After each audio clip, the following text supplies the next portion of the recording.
এখন শুরু হয়ে গেছে তালের সিজন, আর বাড়িতে শুরু হয়ে গেল তালের নানান রকম পিঠে। তার মধ্যে একটা পিঠে তোমাদের সঙ্গে আজ আমি শেয়ার করলাম, আর এটা বানানো খুবই সহজ, আর এটা খেতে হয়েছিল একদমই নরম তুলতুলে। তো চলো বানিয়ে ফেলি। প্রথমে নিয়েছি আমি কিছুটা চালটাকে 4-5 ঘন্টা আগে ভিজিয়ে রেখেছিলাম। চালগুলো জল থেকে তুলে নিয়ে ভালো করে জলটাকে শুকিয়ে নিয়েছিলাম। এবারে ওই চালগুলোতে মিক্সিতে দিয়ে গুঁড়ো করে নিলাম। তোমরা চাইলে এটা শিলেও গুঁড়ো করতে পারো। এবার ওই চালগুঁড়ির মধ্যে দিয়ে দিলাম 500 ময়দা, একদমই সামান্য পরিমাণ দিলাম লবণ। এবারে লবণ, চাল আর ময়দাগুলোকে হাতের সাহায্যে এইভাবে মিক্সড করে নিলাম। এবারে এর মধ্যে দিলাম সুজি। তবে সুজিটা আমি নিয়েছিলাম 250, আর এই সুজিটাকে আগের থেকে একটু জল দিয়ে ভিজিয়ে রেখেছিলাম, যার জন্য সুজিগুলো ফুলে অনেকটা বেড়ে গেছে। দেন এর মধ্যে দিয়ে দিলাম চিনি।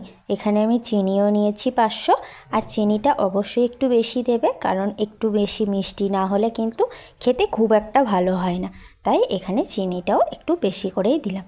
দেন এর মধ্যে আসল জিনিসটা এখন দিয়ে দিলাম, সেটা হলো তাল থেকে এইভাবে তালের নোটগুলোকে বের করে রাখা হয়েছিল, সেটা এখন এর মধ্যে দিয়ে ভালোভাবে হাত দিয়ে মাখিয়ে নিতে হবে। তোমরা যদি দেখতে চাও কিভাবে তালের থেকে তালের নোটগুলো বের করা হয়, তাহলে তোমরা কমেন্টে জানিও, তাহলে আমি অবশ্যই সেটা তোমাদের সঙ্গে শেয়ার করব। এইভাবে সুন্দর করে মাখিয়ে নেওয়ার পরে এখন আমি 15 থেকে 20 মিনিটের জন্য ঢাকা দিয়ে রেখেছিলাম। এবার আমি ঢাকনাটা খুললাম। ঢাকা দেওয়ার একটাই কারণ, যেহেতু চিনিগুলো গোটা গোটা ছিল, তাই চিনিটা গলতে একটু টাইম লাগবে, তার জন্যই একটু ঢাকা দিয়ে রেখেছিলাম। এবারে আবারও সমস্ত কিছুকে হাত দিয়ে একটুখানি ফেটিয়ে নেওয়ার পরে কড়াইতে দিয়ে দেবো। কড়াইতে আগের থেকে একটু তেল আমি বসিয়ে রেখেছিলাম। অবশ্যই এগুলো ছাঁকা তেলে ভাজতে হবে, তাই অনেকটাই তেল আমি গরম করে নিয়েছিলাম। আর কড়াইতে দেওয়ার সময় গ্যাসের ফ্লেমটা একদমই কমিয়ে রাখবে, পরে অবশ্য বাড়িয়ে বা মিডিয়াম করলে কোনো অসুবিধা নেই। এইভাবে তালের কুলকুলি পিঠেগুলোকে ভেজে নিতে হবে।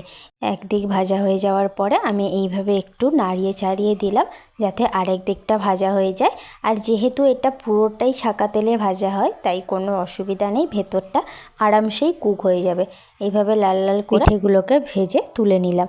আর এইভাবে একটা ফুটো ফুটো গামলাতে রাখার একটাই কারণ, এক্সট্রা যে তেলগুলো থাকে সেগুলো এখান থেকে বেরিয়ে যাবে। এইভাবে সমস্ত পিঠেগুলো ভেজে নিলাম। অবশ্যই বাড়িতে একবার ট্রাই করো, অসম্ভব সুন্দর হয়েছিল। আজ তবে আসি, বাই বাই।